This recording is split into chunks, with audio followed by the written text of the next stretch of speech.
মেয়েদের যোনির পিএইচ কম কেন? আসলে পিএইচটা কি?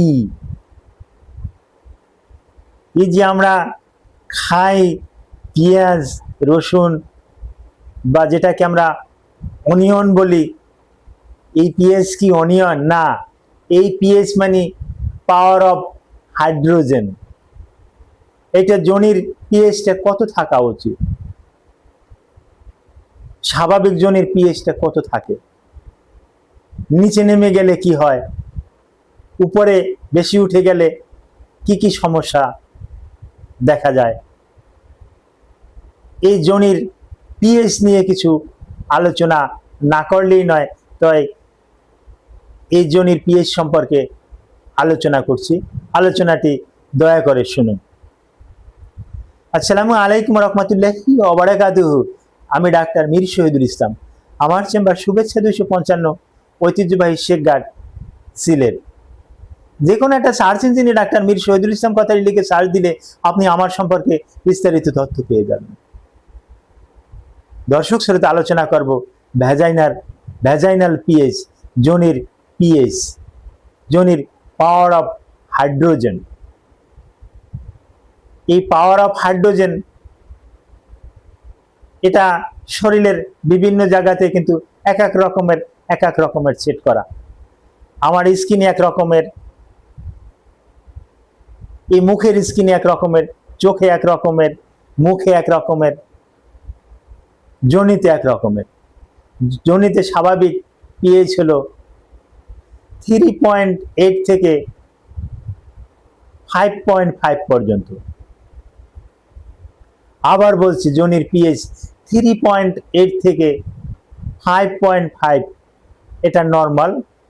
অর্থাৎ 15 বছর থেকে 60 বছর বয়স পর্যন্ত মহিলাদের যোনির পিএইচ 3.8 থেকে 5.5 এর ভিতরে থাকবে। এটাই স্বাভাবিক, এটাই নর্মাল।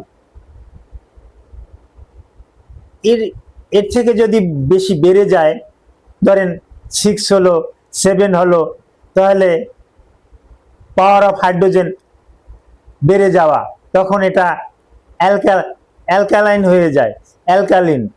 অ্যালকালিন মানে অম্ল বা ক্ষারে পরিণত হয়ে যায়।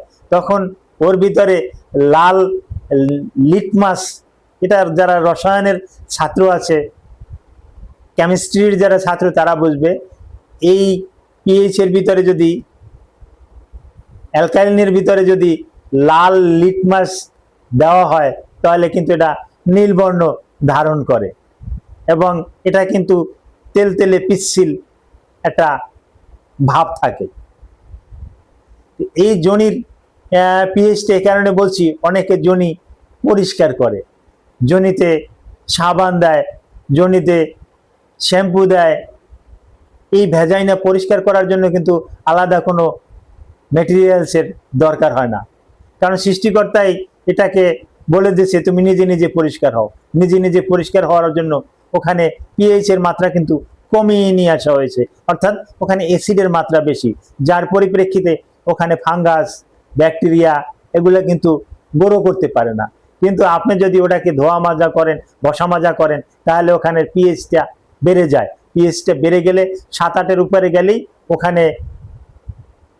ওখান থেকে দুর্গন্ধ, ওখানে ব্যাকটেরিয়া, ভাইরাস, ফাঙ্গাস এগুলা গ্রো করে, যার পরিপ্রেক্ষিতে ভ্যাজাইনায় বিভিন্ন রকমের রোগ জড়তা হয়। এই রোগ জড়তার তো আর শেষ নাই। তো এক কথায় বলতে, ভ্যাজাইনা পরিষ্কার করার জন্য আলাদা কোনো সাবান, শ্যাম্পু বা কোনো ম্যাটেরিয়ালসের প্রয়োজন নাই। ওখানে যে পিএইচ সৃষ্টিকর্তা দিয়েছে, এই পাওয়ার অফ হাইড্রোজেন, এতে অটোমেটিক্যালি ক্লিনজিং হতে থাকে। Thank you all.